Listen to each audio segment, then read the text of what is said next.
Vem cá, Rafael. Rafael é o próximo pregador. Rafael, vem cá. Fernanda. Alice não veio? Onde é que está Alice? Ah, está lá. Alice Brava da Silva. Glória a Deus. Esse aqui é o Rafael e a esposa Fernanda. Há quem diga que ele é meu filho, mas não tem jeito de falar isso. Mas Deus é maravilhoso. E ele diz que Deus me usa para abençoar ele. Pode ser mesmo, né? Ele é de Minas. Eu quero saber quantos mineiros tem aqui hoje. Ah, tem pouco. Tem mineiro aí? Tem. Glória a Deus. Nós vamos orar pelo pastor Rafael agora. Depois a Fernanda vai cantar, porque a Fernanda ia cantar ontem. Não, Fernanda não canta, canta depois, é isso? Davi, vem cá, querido. Davi vai estar orando pelo pastor Rafael. E em seguida nós vamos sentar sobre a relva, porque vai ter pão para todo mundo essa tarde. Prepara o teu coração, porque Deus vai falar. Glória a Deus. Vamos orar para que Deus possa se utilizar do instrumento que aqui está nesta noite, pastor Rafael. Vamos orar. Senhor Deus, Pai que está nos céus, estamos aqui nesta tarde, Senhor, e já ouvimos tantas coisas dos céus, a qual os nossos corações estão alegres e felizes. Está o teu filho, Senhor, na tua presença, e diante de ti é o teu espírito que usa o homem, é o teu espírito que fala na boca do homem. E neste momento, Senhor, que os nossos corações possam estar abertos e ter liberdade para o agir e o operar da tua palavra. Usa ele como teu instrumento e como teu servo, e faz deste lugar e desta casa um lugar aonde a tua glória possa prevalecer. E a igreja diz: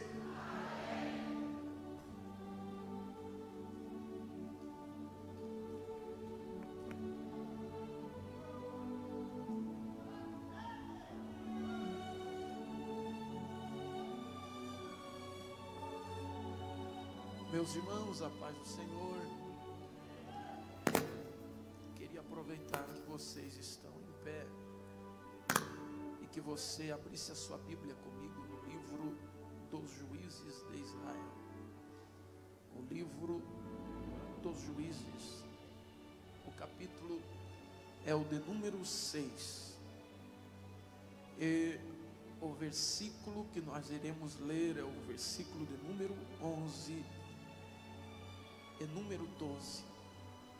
O livro dos Juízes, no capítulo 6 e no versículo de número 11 e 12. Quero louvar a Deus pela oportunidade de mais uma vez subir a este altar para ministrar a palavra de Deus, pela sensibilidade espiritual que a diretoria, na pessoa do pastor Zilmar, pastor Wesley, e do meu pai espiritual, pastor Silvio Júnior Cardoso, de entender que eu poderia mais uma vez ministrar a palavra de Deus. Vou tentar pregar.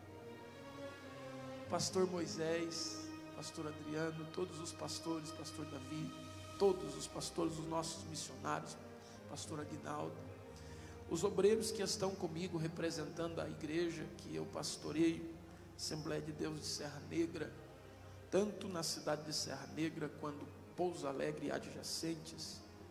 Eu louvo a Deus pela vida da minha esposa, dos meus pais, que foram os responsáveis através da criação e do exemplo para que eu estivesse aqui.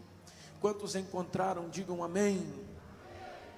Diz assim o texto: então o anjo do Senhor veio e assentou-se sob o carvalho que estava em Ofra, que pertencia ao Abiesrita Joás. Seu filho Gideão estava malhando trigo no lagar, para escondê-los dos midianitas. Então o anjo do Senhor apareceu a Gideão e disse: o Senhor é contigo, varão valoroso. Amém. Podeis tomar os vossos assentos.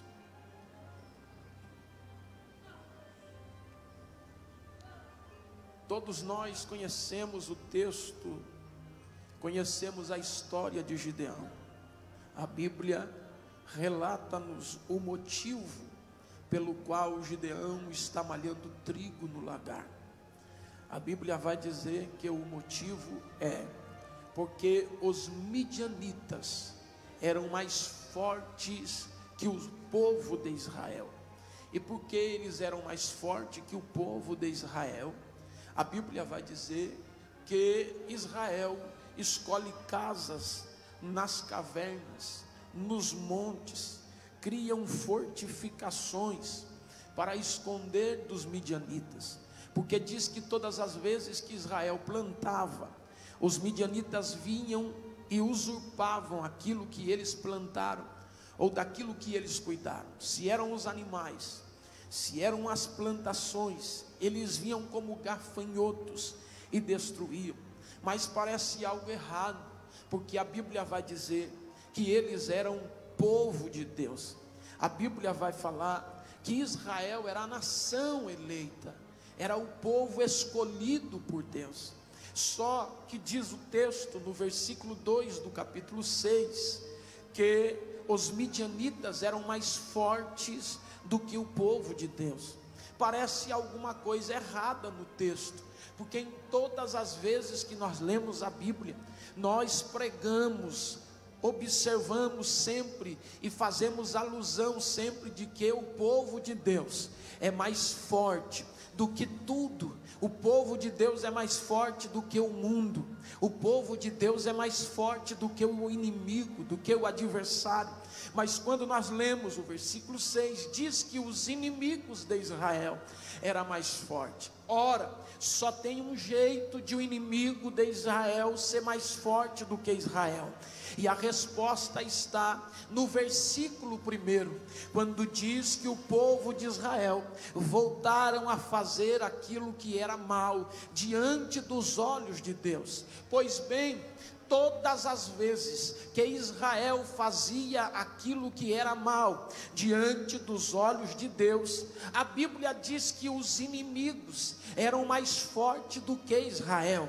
Então, ou seja, não se tratava de força física, não se tratava de força humana, não se tratava de poder bélico, não se tratava de estratégia de guerra, não, era apenas uma coisa: pecado ou não pecado. Se o povo de Deus pecava, ficava mais fraco do que os inimigos. Se o povo de Deus não pecava, ficava mais forte do que os inimigos. Aqui eu já descubro a primeira coisa, ou a primeira razão pela qual às vezes eu e você podemos até enfrentar algumas adversidades, e é incomum, mas pode acontecer que o meu e o teu adversário nos vença em algum momento da nossa história. Quando eu e você fazemos aquilo que é mal diante dos olhos de Deus, porque por ao contrário disso, ou de outra forma, não tem jeito do nosso inimigo ser mais forte do que nós, porque todas as vezes que estamos diante de Deus, com o coração contrito e quebrantado, fiéis a Deus, nós somos mais fortes, porque a própria palavra diz no livro de Neemias, no capítulo de número 8, diz assim: porque a alegria do Senhor é a nossa força. Nós só somos mais fracos quando pecamos, mas se pecamos, a Bíblia diz que temos um advogado junto ao Pai que é justo e que nos defende.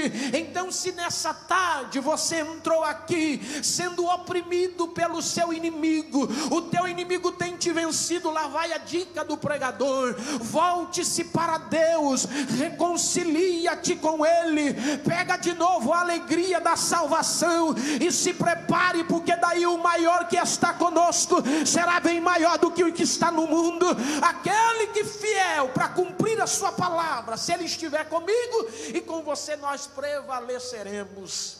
Quando leio o texto, nós descobrimos a razão pela qual Israel fica submisso aos midianitas 7 anos. Neste período, a Bíblia vai dizer que um homem escolhe o lagar para poder trabalhar, o lagar para poder fazer alguma coisa para sustentar a sua família. o texto vai dizer que é Gideão o nome dele. Perceba, a Bíblia vai dizer que ele está no lagar malhando trigo, e todos nós sabemos que lagar é lugar de pisar uva, lagar é lugar de se espremer a uva, de pressar a uva para produzir o vinho. Mas em 7 anos de prova, em 7 anos de humilhação, em 7 anos de perseguição, não tem alegria em Israel. Israel só usava o seu lagar em época de festa, porque produzia uvas, as uvas eram pisadas, produzia o vinho, e o vinho era usado nas festas para poder se alegrarem na presença do Senhor. Se não tem festa, não tem vinho. Se não tem vinho, não tem uvas. Se não tem uvas, não precisa de lagar, porque lagar é para pisar uvas, para fazer vinho, para comemorar festa. Mas faz 7 anos que em Israel não tem festa, faz 7 anos que em Israel só tem tristeza, faz 7 anos que em Israel só tem dor, só tem pranto, só tem desespero. Mas segundo Lois Berkoff diz que havia 32 lagares naquela época, e eu imagino, porque a Bíblia diz que o anjo do Senhor veio e assentou-se debaixo de um pé de carvalho. Agora entenda, a Bíblia vai dizer que ele está debaixo de um pé de carvalho, olhando para um lagar. Só que diz a história que havia 32 lagares naquele lugar, naquela região. Eu imagino o anjo do Senhor passeando lagar por lagar. Passei a 1, não tem ninguém. Passei a 10, não tem ninguém. Passei a 20, não tem ninguém. Passei a 30, irmão Maico, não tem ninguém. Passei a 31, não tem ninguém. Passei a no 32º, pastor Claudinei, e ele olha e vê um homem lá escondido malhando trigo, surrando trigo. Ele se assenta debaixo do pé de carvalho e começa a observar aquele homem. Entenda, não havia motivos aparentes para ele estar ali trabalhando naquele lagar. Não tem uva, não tem vinho, não tem festa. Então o que ele faz ali? O anjo se assenta e começa a observar que não tem uva, não tem vinho, mas tem trigo no lagar, e Gideão está malhando trigo no lagar. Entenda a verdade que inicia a mensagem reflexiva aqui nessa tarde. O que Deus te trouxe aqui para ouvir nessa tarde é o seguinte: não é porque no teu lagar não tem uva, não é porque na tua casa não tem festa ou motivos para festa, não é porque no teu tempo de prova não tem motivos para fazer festa, para poder pisar uva, para ocupar o seu lagar, que você vai abrir mão do seu lagar. Se não dá para pisar uva, usa ele para malhar trigo. Se não dá para pisar uva, usa ele para malhar trigo. Não estou entendendo, pastor Rafael Pereira. É muito simples. Tem gente que acha que lagar é lugar só para fazer festa, só para fazer gideões. Não, não, não. Lagar também dá para malhar trigo. Enquanto não chega o dia de você se alegrar, vai malhando trigo. Enquanto não chega o dia de fazer festa, vai malhando trigo. Eu posso não ter motivos para adorar, mas sempre terei motivos para ler a palavra, para meditar na palavra, para viver a palavra, para observar a palavra. Não dá para pisar uva, não dá, mas vai malhar trigo. Não dá para fazer festa, não dá, mas fica no trigo. O importante é o teu lagar estar ocupado. Tem lagares de pessoas aqui que já está juntando até telha de aranha, de tanto tempo que não ocupa, porque está esperando Deus abrir uma porta para poder cultuar, está esperando Deus fazer um milagre para poder comemorar, está esperando a cura vir para poder se alegrar. Ei, se no teu lagar não tem uva, pisa uva, não tem, então vai malhar trigo, meu filho. Enquanto não chega o tempo de se alegrar, vai orar, vai jejuar, vai ler Bíblia, mas não deixa o seu lagar desocupado, não deixa a casa de Deus vazia, não deixa o seu cômodo do silêncio da adoração sozinho. Se não dá para pisar uva, malha trigo, Gideão. Malha trigo, Gideão. Malha trigo, Gideão. O anjo do Senhor se assenta no carvalho. Por que ele escolhe o carvalho? Todos os homens de Deus que teve um colapso nervoso, um estresse muito grande, um processo depressivo, mesmo que não traumático e duradouro, mas temporário. Diz que eles escolheram alguns lugares. O Jonas escolheu a boboreira, o Elias escolheu o pé de zimbro, mas o anjo do Senhor escolheu o carvalho. Por que é que ele escolhe o carvalho? Porque o carvalho, ele é a única árvore que tem flexibilidade. Não só flexível, mas ela suporta a mudança de tempo. Pode fazer frio, calor, nevar, pode chegar inverno, outono, primavera, verão. Você olha para o carvalho, ele está sempre ali, está sempre daquele mesmo jeito. E Deus precisava de 7 anos para observar Gideão. Então o que Deus faz? Deus se assenta debaixo do carvalho, porque a boboreira nasce de manhã, mas murcha à tarde. Porque o zimbro é desconfortável, tem espinho, mas o carvalho tem sombra frondosa, vai aguentar inverno, primavera e verão. Tem gente que está aqui, já passou um verão, já passou um inverno e já está desistindo, e o anjo só começou. Tem 7 anos ainda para ele te observar, tem 7 anos ainda para ele te analisar. Ele se assenta e fica ouvindo e vendo Gideão. Tem dia que Gideão vai para o lagar feliz, tem dia que Gideão vai para o lagar triste, e lá está o anjo do Senhor só olhando para ele, dizendo: hoje ele está alegre, ó. Hoje ele está feliz, e ele está cantando, feliz, malhando trigo. Mas tem dia que ele vai para o lagar triste, esmurecido, e o anjo do Senhor olha para ele: hoje ele está triste, hoje ele não está bem não. Mas o anjo do Senhor não faz nada, só observa, só analisa, só vê. De repente ele está em um culto, vai para um culto, e um profeta profetiza dizendo: agora que vocês se arrependeram, é o seguinte: eu sou o Deus que livrei Israel do Egito. Fui eu que tirei Israel do Egito com mãos fortes, e serei eu que vou livrá-los mais uma vez das mãos dos midianitas. E Deus começa a falar o que fez através da boca de um profeta. E Gideão, depois do culto, vai para casa pensativo. No outro dia inicia o versículo 11, ele vai para o lagar de novo, malhando trigo, e agora ele começa a lembrar da mensagem de ontem, do pregador de ontem, dizendo: ele disse que vai tirar nós da prova, ele disse que vai acabar com nossas lutas, ele disse que vai nos livrar com mão forte. Mas olha onde eu estou, olha a situação que eu estou. Por que é que Deus me permitiu vir para o lagar? Por que é que Deus me permitiu ficar no lagar? Por que é que Deus me colocou no lagar? E Deus só assistindo Gideão. Existem perguntas que nós fazemos e que Deus não responde na hora, mas lá na frente você vai descobrir que era necessário. Gideão está perguntando: por que é que eu devo ficar no lagar? Por que é que eu devo estar aqui nessa situação? Primeira resposta: por que escolher o lagar?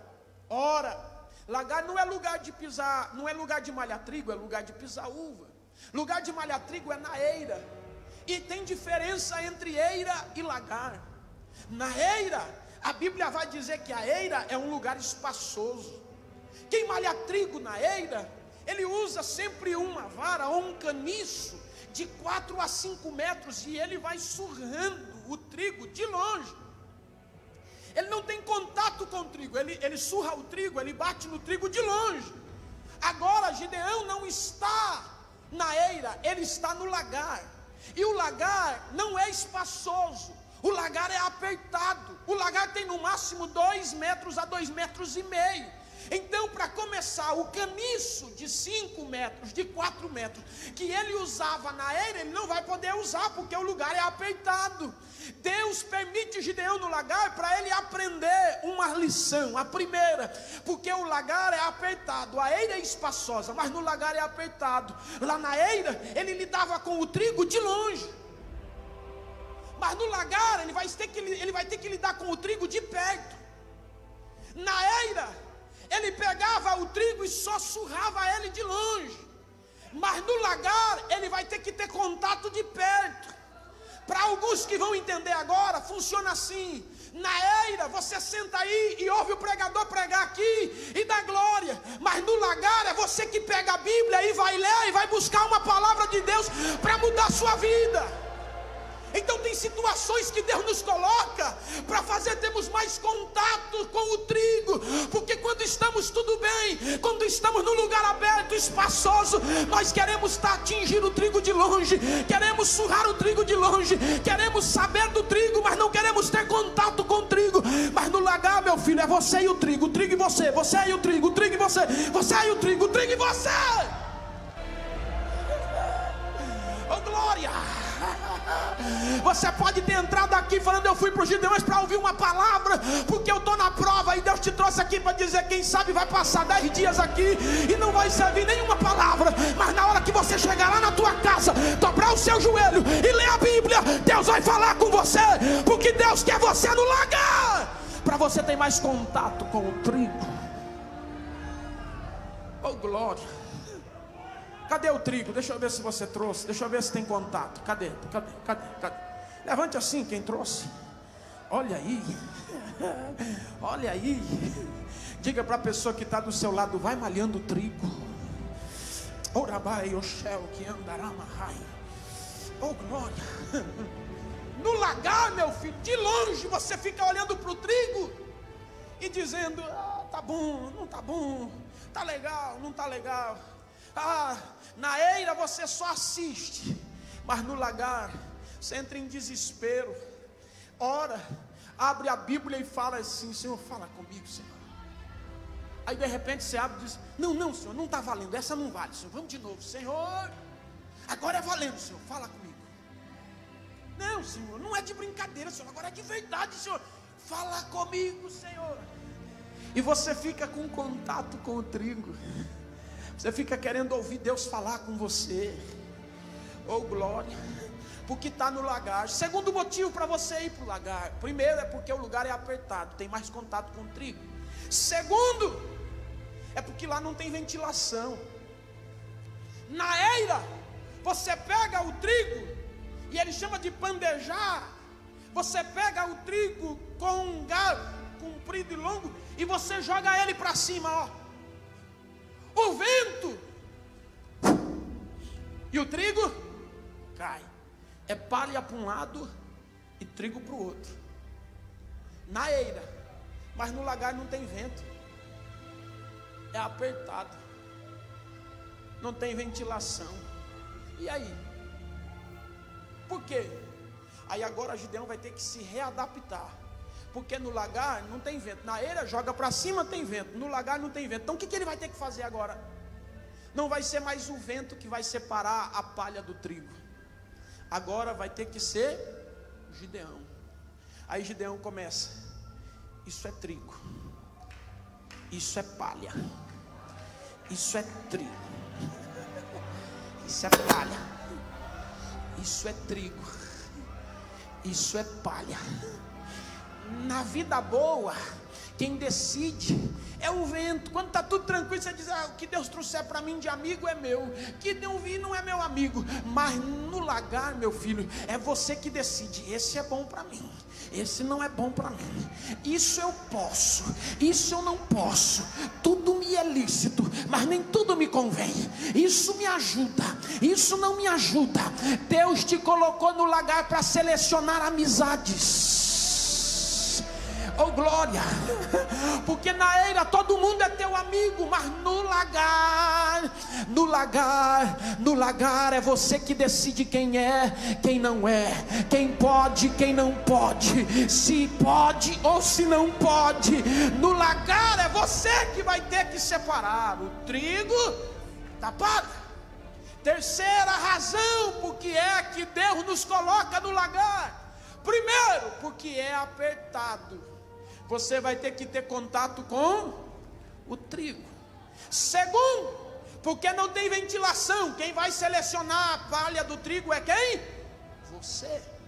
Terceiro motivo porque Deus colocou ele é porque o lagar é um lugar escuro. Lá não tem claridade. Na eira é claro. Na eira dá para você ver tudo. Dá para você ver quando a palha separa o grão de trigo. Você está ali surrando o trigo e de repente o trigo começa a se soltar da palha e você está vendo. mas no lagar não dá para você ver. Mas aí o que eu vou fazer no lagar? Se não dá para ver, se adapta ao local. Não dá para ver, então passa a querer ouvir. Como é que eu faço no lagar? Se eu não consigo ver, e eu preciso saber se o trigo já soltou a palha, é muito simples. De acordo com que eles vão surrando o trigo, e a palha vai soltando o trigo, Gideão não tá vendo nada, mas ele está ouvindo tudo. Então ele não está vendo, mas ele consegue ouvir, porque à medida que vai surrando o trigo, no começo tem um estralo, no começo tem um estrépito, no começo o trigo faz barulho, mas de acordo com que vai soltando o trigo, a palha vai soltando, aí fica só uma camada de palha por cima e o trigo por baixo, e conforme ele vai surrando, não se ouve mais barulho, porque só tem palha, só faz barulho enquanto tem o trigo dentro da palha, mas quando solta o trigo da palha, não tem mais barulho, fica tudo suave. Alguém já está entendendo, mas eu vou explicar. Sabe o que funciona? Por que o lagar? Porque às vezes você ainda é um trigo que está na palha, ainda não se soltou da palha, não se separou da palha. Como é que eu sei se eu já me soltei da palha ou não? É o barulho. Enquanto o Espírito Santo às vezes está nos surrando, está nos sovando, você grita, você murmura, você reclama, mas vai passando o tempo e ele vai trabalhando na gente, ele vai trabalhando na gente. Chega uma hora que você não grita, você chora. Chega uma hora que você não está mais chorando, você só geme. Tem uma hora que você nem geme mais, só cai lágrimas. Quando chega na fase da lágrima, o anjo do Senhor se levanta e diz: chegou a hora de falar com Gideão, porque o trigo já soltou da palha. Eu vim dizer para você nessa tarde que murmurar não resolve, é sinal de que o trigo ainda está na palha. Mas quando você não conseguir mais murmurar, quando você não conseguir mais reclamar, quando você não conseguir mais questionar, e no lugar de palavras bravas, de palavras estridentes, sair apenas lágrimas, é que chegou a hora, chegou o momento de Deus te tirar do lagar e de te projetar no meio dos midianitas e te fazer vencedor. Olhe para mim, a Bíblia vai dizer que Gideão está no lagar. O lagar é apertado, o lagar não tem ventilação, o lagar é escuro, e o lagar é solitário, não tem amigos. Você não vê Gideão cercado de amigos no lagar. E Deus precisa que nós, às vezes, vamos ao lagar para ficarmos um pouco a sós, porque a solidão te faz pensar, a solidão te faz refletir, a solidão te faz conversar consigo mesmo, a solidão te faz trazer à memória aquilo que te vai dar esperança e te fazer sair de lá. O lagar não é para te matar, é para te fazer refletir. Gideão está malhando trigo no lagar, mas está lembrando do testemunho dos seus pais no deserto. Quantas vezes entramos em algumas provas e Deus nos faz lembrar de momentos que Ele nos livrou desta prova. Não sei se com você é assim, mas comigo é assim. Quando eu estou enfrentando uma prova pequena, eu me lembro de quando Deus me tirou de prova maior. Todas as vezes. Esses dias atrás eu estava meio triste com algumas coisas, e de repente o Espírito Santo me lembrou do ano de 1994, na cidade de Inconfidentes, aonde éramos missionários. No ano de 1994, em dezembro, não tinha nada para comer em casa, era Natal, e nós estávamos com fome, eu e a minha irmã, com muita fome, já era a hora do almoço, e nós víamos os vizinhos tudo comendo churrasco, fazendo churrasco, e nós não tinha nada para comer em casa. Aí eu cheguei no meu pai e disse para ele assim: pai, nós não vamos almoçar hoje? Aí ele disse: fala com a tua mãe. Aí eu fui lá, falei com a minha mãe, disse: mãe, nós não vamos almoçar hoje? Minha mãe bem brava, porque sabia que não tinha nada, disse para mim: vai lá e fala com teu pai. Aí foi lá falar com meu pai de novo. O meu pai disse: já já vocês vão comer. Aí, enquanto nós estamos ali, o meu pai achou uma moeda de 25 centavos num terno marrom que ele tinha, o único. Aí ele falou para mim assim: vai lá no armazém, do Diego, pega lá um pouco de carcaça de frango, porque eu com a Raquel queria comer churrasco. Ele disse, vai lá, pede para ele 25 centavos de carcaça de frango. No ano de 1994 tinha acabado de sair o Plano Real. Aí eu corri lá com 25 centavos, o Diogo ficou um pouco com dó de mim, eu acho, porque ele me deu um saco muito grande de carcaça de frango. Cheguei lá na casa do meu pai, quando nós estamos lá em casa, o meu pai abriu uma lata de 18 litros, pegou uns galhos secos que tinha lá, jogou dentro daquela lata, pegou a grelha que vai dentro do forno, colocou lá em cima e começou a assar aquela carne, aquela carcaça de frango. Que Deus perdoa nós, mas nós roubamos o limão da irmã Maria Alice, que era a vizinha lá de baixo, pegamos uns pais de limão dela, aquele limão cravo, colocamos lá, fizemos um suco, e eu e a minha irmã começamos a comer aquela carcaça de frango com limonada, fazendo um churrasco para nós de Natal. Enquanto nós estamos lá, o meu pai disse, você não vai fazer nada, não tem arroz para pelo menos fazer para a gente comer? Ela disse, não. E ela brava olhou para ele e disse assim, eu não almoço hoje, enquanto eu não tiver aqui macarronada e bife acebolado. E o meu pai sabia que não tinha condições. Meu pai ganhava R$50 na época, como missionário ali em Confidentes. Não tinha condições. Aí meu pai disse, tá bom então. E meu pai foi para o quarto, ficou lá. Daqui a pouco o Luiz chegou. Era um homem que nós não conhecíamos, hoje nós conhecemos. Não era crente, não era evangélico nem nada. Ele parou aquele Opala Commodore, verde abacate, encostou, e criança é curiosa, corremos para lá. Chegamos lá, e de repente eu abri a porta e vi ele. Ele disse, seu pai está aí? Eu disse, tá. Chamei meu pai chegou e disse, pois não, Luiz. Ele disse, ô pastor, é o seguinte, rapaz, não me leve a mal, não fique triste comigo e também não se sinta ofendido, mas é o seguinte, eu trouxe uma cesta básica que, se não servir para o senhor, serve para alguém da tua igreja aí, da tua religião, tá bom? Aí tirou a cesta assim, quando tirou, colocou lá na sala, assim, nós olhamos assim, tinha aquele massa tomate elefante, aquela latinha, tinha um macarrão lá em cima, assim. Aí meu pai deu uma olhada para ela meio brava e disse assim, aí ó.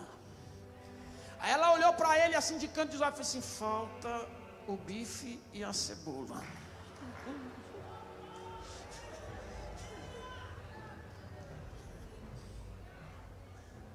O Luiz pegou, foi embora. E nós olhamos a cesta, já abrindo tudo para ver se tinha doce, alguma coisa, não tinha. Enquanto isso, meu pai disse, faz aí. Ela disse, eu vou fazer, mas eu não como. Enquanto minha mãe está discutindo com meu pai, de novo bate na porta. Eu abro, é o Luiz de novo. Aí ele olha e diz assim, eu não sei o que tem nessa cesta aí, mas se faltou alguma coisa nessa cesta, faz o seguinte. Tirou um dinheiro e colocou no bolso do meu pai. Disse, depois o senhor compra o que faltar aí. Aí deu mais R$150.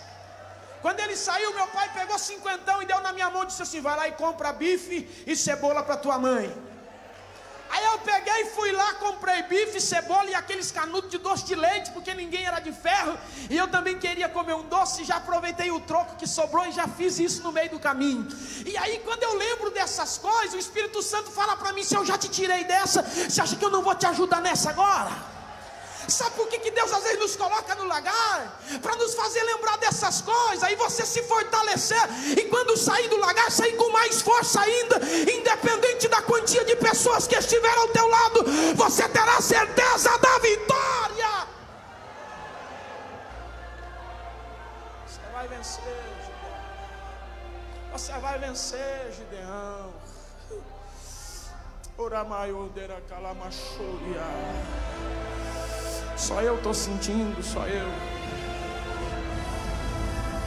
Oderai jogar calamachuga.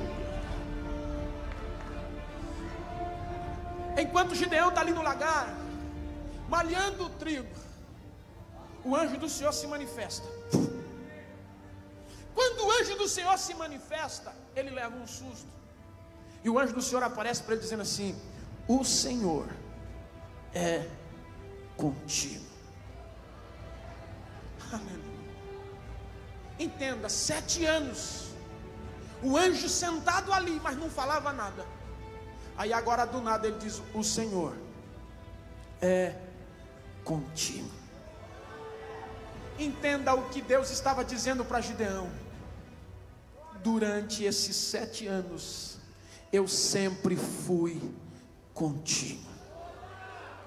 Mas eu não te vi, mas eu era contigo. Mas eu não te senti, pastor Marcinho, mas eu era contigo. Mas eu não estava te vendo, mas eu era contigo. Porque tem gente que pensa que Deus só é com a gente quando Ele se manifesta, quando tem cura, quando tem milagre, quando tem salvação, quando tem alguma manifestação. Mas não me leve a mal, mas não é porque Deus não se manifestou que Deus não está. Em todos os momentos Deus está. É que às vezes Ele se manifesta e outras vezes Ele não se manifesta. Mas não é porque Ele não se manifestou que Deus não esteja. 7 anos Deus não se manifestou, mas 7 anos Deus esteve com Gideão no lagar. 7 anos Deus não fez nada, mas 7 anos Deus estava com Gideão no lagar. Não é porque não está acontecendo nada na tua vida que Deus não está contigo. Ei varão, ei varoa, o Senhor é contigo. E o que é melhor? Está na eira, na companhia dos midianitas, ou está no lagar na companhia de Deus? Ah, mas na eira é arejado, na eira é aberto, na eira é claro, na eira tem espaço, na eira. Mas tem midianitas que tudo que você planta Ele toma, tudo que você produz Ele arranca, tudo a sua batalha, a força das suas mãos Ele vai lá e toma. Mas no lagar você está sozinho, mas tem Deus. No lagar é apertado, mas tem Deus. Entenda, não é o lugar, é a presença. Eu posso estar na eira, mas se Deus não estiver comigo eu sofro. Mas eu posso estar no lagar e se Deus estiver comigo eu sou abençoado. Nunca foi o lugar, sempre foi a presença. Jacó estava no Jaboque, mas estava com Deus. José estava na prisão e na cisterna, mas estava com Deus. Moisés estava no deserto por 40 anos, mas estava com Deus. Josué estava 8 dias diante de Jericó, mas estava com Deus. Davi estava no vale da sombra da morte, mas estava com Deus. Ezequiel estava no cemitério de ossos secos, mas estava com Deus. Jeremias estava na cisterna, mas estava com Deus. Daniel estava na cova dos leões, mas estava com Deus. Ananias, Azarias e Misael estavam na fornalha de fogo, mas estava com Deus. João o Batista estava no deserto da Judeia, mas estava com Deus. Pedro estava na prisão, mas estava com Deus. Paulo estava lá na ilha de Creta, em Malta, mas estava com Deus. João estava na ilha, lá da onde teve a visão de Pátimos, mas estava com Deus, porque nunca foi o lugar, sempre foi a presença de Deus. Nunca foi o lugar, sempre foi a presença de Deus. Tem gente que precisa de lugar bom, tem gente que precisa de eira para se dar bem. Não adianta nada estar na eira se não tem presença. Não adianta nada. Aleluia. Ah, mas se me colocar em tal lugar aí eu vou. A igreja que eu pastoreio é um lagar, mas se me colocar na igreja da eira, aí você vai ver eu dar fruto. Ah, o lugar que eu prego é o lagar, mas se me colocar pregar na eira, aí eu produzo. Não, não, não, não, não. Você tem que entender que não é o lugar, é a presença de Deus. Quando a presença de Deus está na sua vida, meu filho, minha filha, pode ser no lagar, Deus te faz vencer com 300. Pode ser no val de Jaboque, Deus muda seu nome. Pode ser na cisterna e na prisão, Deus te faz governador. Pode ser na muralha de Jericó, Ele põe ela ao chão. Pode ser na cisterna, Ele te tira para continuar sendo profeta. Pode ser no vale de ossos secos, Ele ressuscita e faz um exército. Pode ser na prisão, mas Ele sacode e te livra de lá. Pode ser na ilha de Pátimos, Ele aproveita e te dá a revelação do Apocalipse. Porque nunca será o lugar, sempre será a presença. A presença, a presença, a presença. Só quem tem a presença joga a mão para cima, o mais alto que você puder, e dá um brado de glória. É a presença, é a presença, é a presença. O Senhor é contigo. Oh, glória. Aleluia. Diga para essa pessoa: não importa o lugar, o que vale é a presença. Oramai chora calamacho, candurama suri andorama, kenderiova hai chora calamacho. Quem tem a presença? Quem tem? Quem tem? Quem tem? Quem tem? Quem tem? Quem tem? Para encerrar, Gideão vê a presença de Deus. O anjo se manifesta, aparece para ele, diz para ele: o Senhor é contigo. Bate um papo com ele. Ele diz: se é o Senhor mesmo, me dá um tempo. Eu não estou preparado. Eu vou lá em casa correndo. Eu vou pegar o meu sacrifício e vou trazer. E se for o Senhor vai receber meu sacrifício. Gideão corre, pega, traz. Quando ele chega, ele diz assim para o anjo do Senhor: aonde eu coloco? Aí o anjo do Senhor diz: coloca aqui, ó. Aonde? Sobre essa rocha. Quando coloca sobre a rocha, o anjo tira debaixo da talar dos seus vestidos um cajado, e ele toca. A Bíblia diz que imediatamente a rocha sai fogo e consome o sacrifício.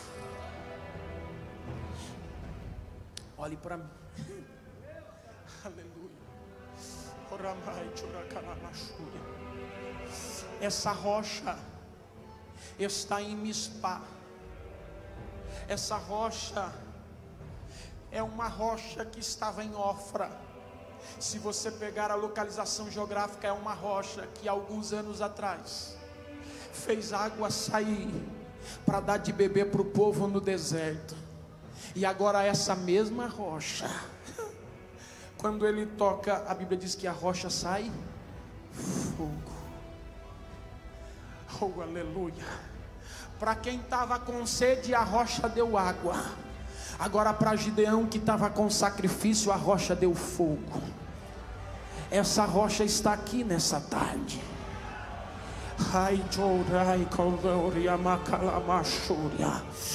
E eu creio que nos próximos minutos, se é a água que você precisa, ela vai fluir. Mas se é fogo que você precisa, Gideão, para aquecer a sua alma, se prepare, porque a rocha vai brotar fogo.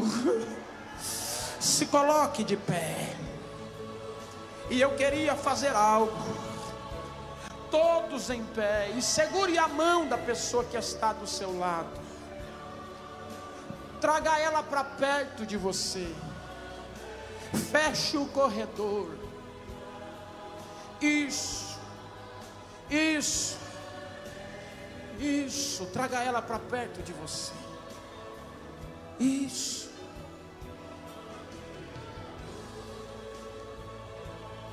Olhe para mim. Para encerrar, quando Gideão olha para Deus e diz assim para ele: então é o Senhor.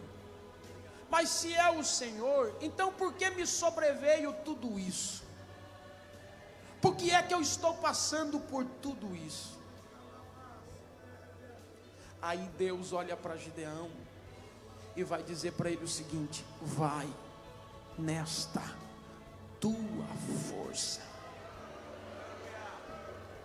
Agora você precisa entender a palavra nessa. Entenda, nessa, S-S-A. Nessa é um pronome que indica que aquilo que eu estou falando está perto de mim. Nessa gravata, ou que está de posse dele. Quando eu digo nessa gravata, estou dizendo a gravata que está com. Mas quando eu digo nesta, eu não estou falando daquela, eu estou falando. Ele não disse para Gideão nessa força. Leia e você vai ver que ele disse nesta. Ele estava dizendo para Gideão: você não pode, mas eu posso. Umas 10 pessoas entenderam. Você não tem, mas eu tenho. Você não pode, mas eu posso. Você não consegue, mas eu consigo. Então nesta tua força, você vai livrar Israel das mãos do midianita. Deus nesta tarde te trouxe para esse pavilhão para dizer para você: chegou a hora de sair do lagar, mas não vai sair fraco. Pode ter entrado fraco, mas vai sair forte.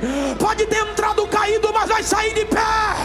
Pode ter entrado triste, mas vai sair alegre.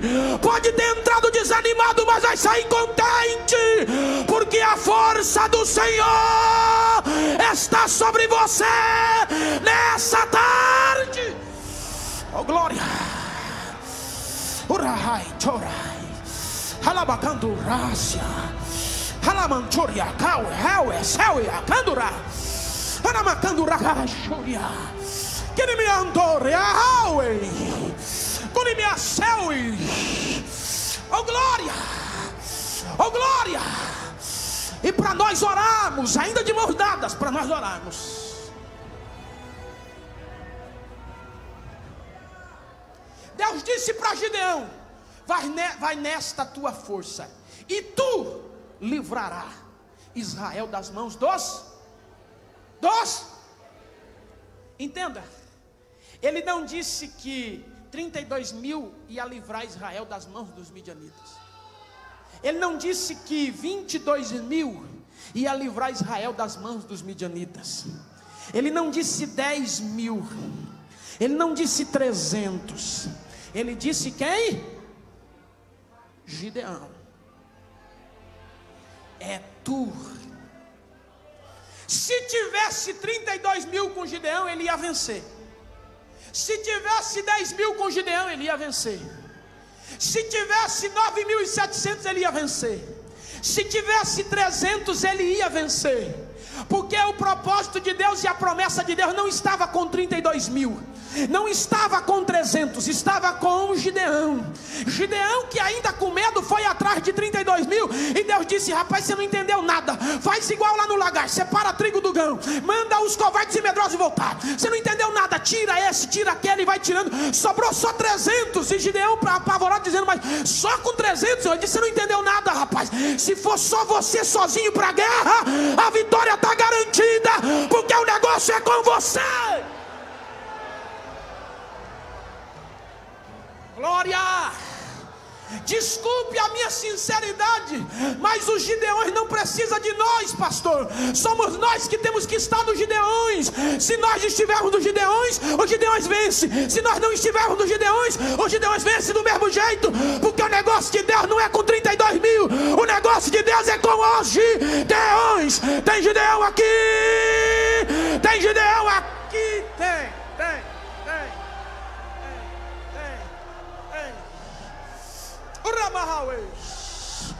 Alamahancho da carabassura. Ayahawe. Shuriamandora calamahai. Levante a mão dele, a mão dela, levanta. Eu vou orar e devolvo o microfone ao pastor. Levanta, como se você estivesse tocando no céu, porque o céu ficou baixinho nessa tarde. Oh glória, oh glória. Uramai choracando na rua. Terimiha so hell hey choriando rakala.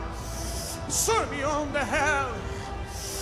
Ó Deus, uma vez mais eu te peço, assim como tu fizestes na casa de Cornélio, faça aqui nesta tarde, que nos próximos 10 segundos o teu Espírito sai do teu trono e caia sobre nós, e que aquele que está sedento receba desta rocha água, e daquele que está fraco receba desta rocha fogo. Em 10, 9, 8, 7, 6, 5, 4, 3, 2, 1. Pega a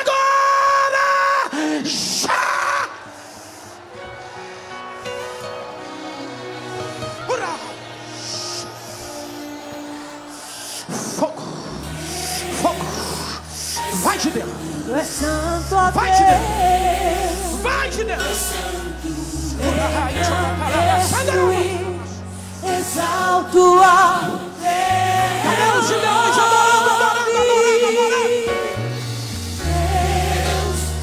Tu és santo, Tu és santo, engrandeço e exalto ao teu nome. Escolhe alguém e coloque a mão na mão dele assim, toque na mão dele. Diga para ele, o Senhor é contigo. Diga para ela, o Senhor é contigo. Diga. Você é profeta de Deus nessa tarde. Ela precisa ouvir isso. Ele precisa ouvir isso. Ele saiu lá da casa dele, da cidade dele, para ouvir que Deus está com ele. Para expressar ou descrever a tua glória como prova do meu amor. Sou eu te dou. Aos pés de Jesus. Está aceitando a Jesus nessa tarde. Cadê a igreja para adorar? Ele está aos prantos caído, buscando aquele que vive para sempre, voltando, reconciliando com Jesus. Exalto ao teu nome.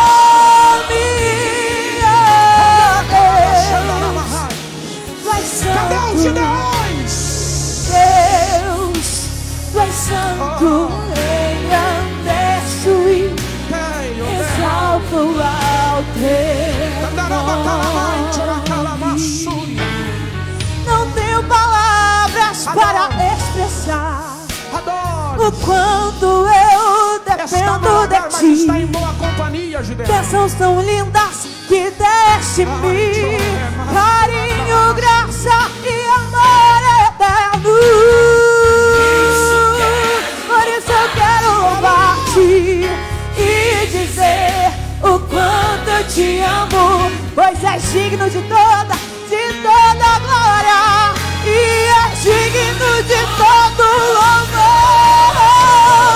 Não sei por que me amaste e misericórdia por mim tiveste, porque sofreu e morreu por mim na cruz do Calvário. Mas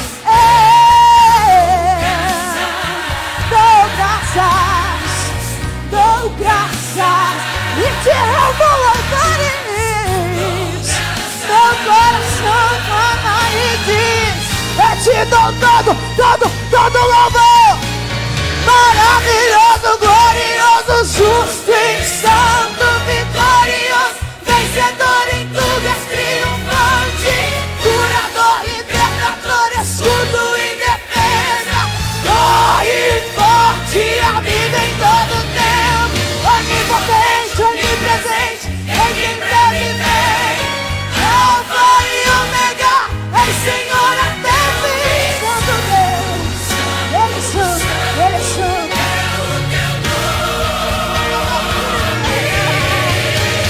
Maravilhoso, glorioso, justo e santo, vitorioso, vencedor em tudo, és triunfante. Levante as suas mãos ao céu, declare que Ele é santo. Corre forte, a vida em todo tempo, onipotente, onipresente, em quem breve vem, Alfa e Ômega, és Senhor até o fim. Ele é santo,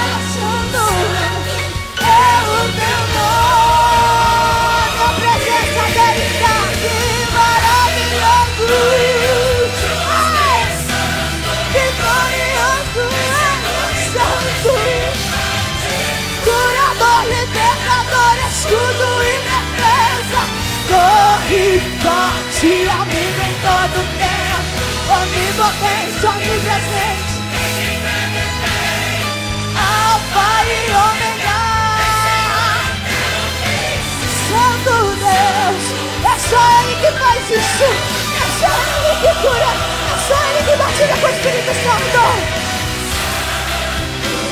Deus é santo,